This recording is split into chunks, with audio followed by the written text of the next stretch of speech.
कोंकणी उलोवपी क्रिस्तांव लोक फिरगस आनी इगर्स ही दोन उतरां वापरतात. पोर्तुगेज मुळाचीं उतरां. फिरगस इंग्लिशेन ताका पॅरीश म्हणटात. एका विगाराच्या हाताखाल जो वठार येता ती फिरगस कोण ठरयता? बीस साहेब ठरयता. वो हे फिरगजेचो वाठार, तो ते फिरगजेचो वाठार अशें.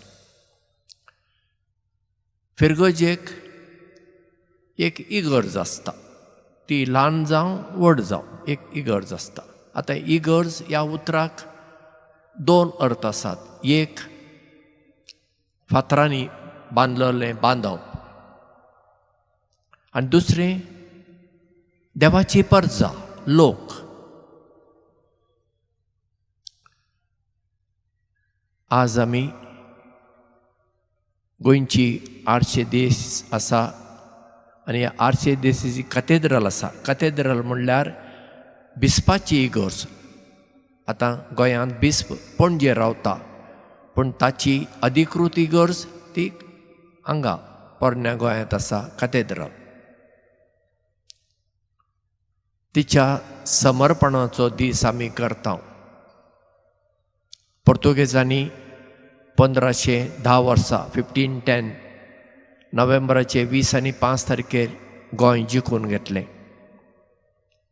आनी मागीर कांय वर्सां उपरांत सुमार 1540 आनी 3 वर्सां दिसता गोंयची दिएसीज सुरू जाली.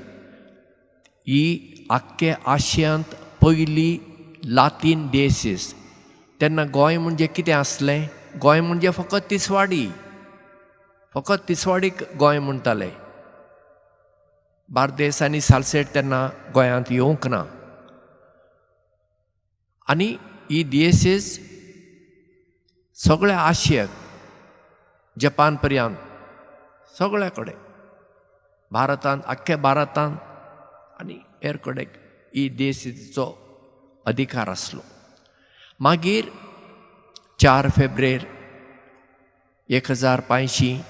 1550 वर्सा दिएसीज आसली, आर्चदिएसीज जाली, आर्चडायसीज जाली. आनी तेन्ना गोंय म्हणजे तिसवाडी, बार्देस आनी सालसेत, कित्याक तितलोच वाठार पोर्तुगेजाच्या हातांत त्या वेळार आसलो. दिवचल ते वटेन सांगें, काणकोण, सत्तरी तांच्या हातांत त्या वेळार नासलो. जावं ती गजाल वेगळीच. आतां आज आमी देवाचें उतर आयकलें. पयलें वाचप आनी दुसरें वाचप. कितें आमी आयकलें?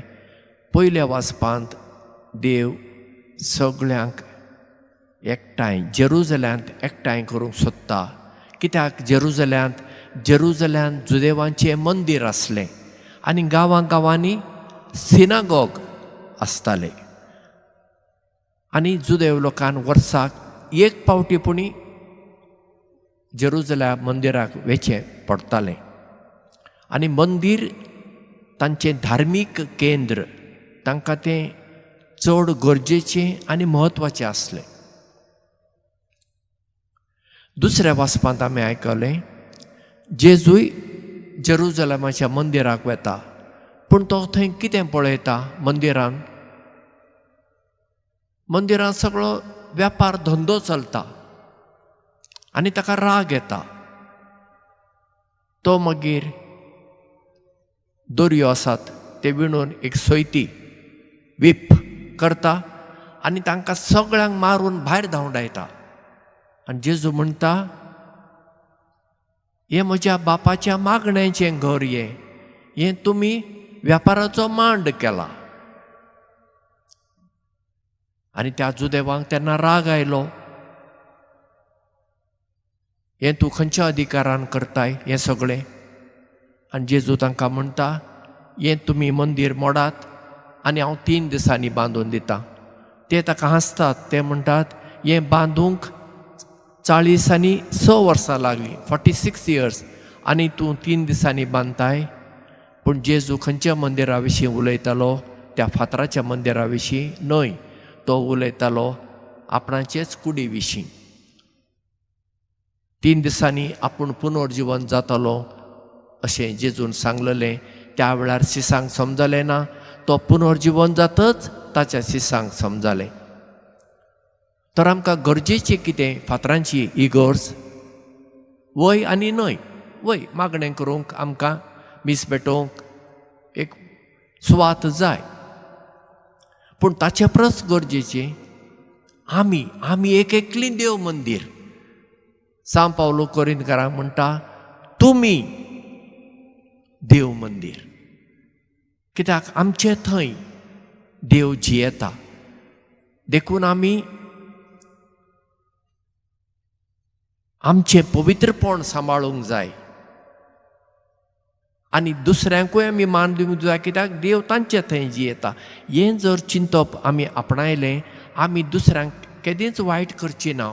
कित्याक दुसऱ्यांक वायट केल्यार देव मंदिराचो हांव नाश करतां, हें पयलें. आनी दुसरें, इगोर्ज जी आसा फातरांची, तें नाचपाचें साल न्हय, तें क्लब न्हय, तें मागण्याचें घर.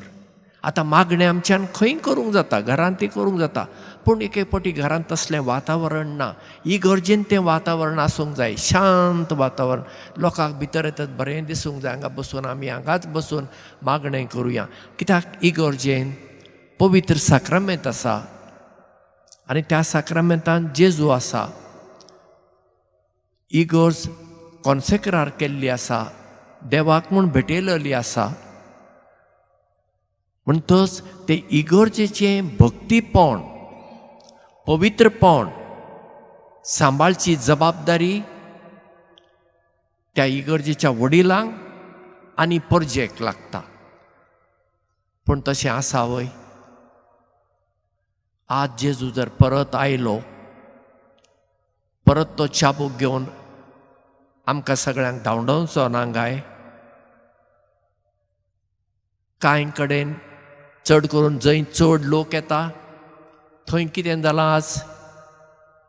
थंय भक्तीपणाचें वातावरण ना, थंय वगेपण, सायलेन्स ना, थंय बोबाळूच बोबाळ आनी वेपार चलता, सगळ्या प्रकारचो वेपार.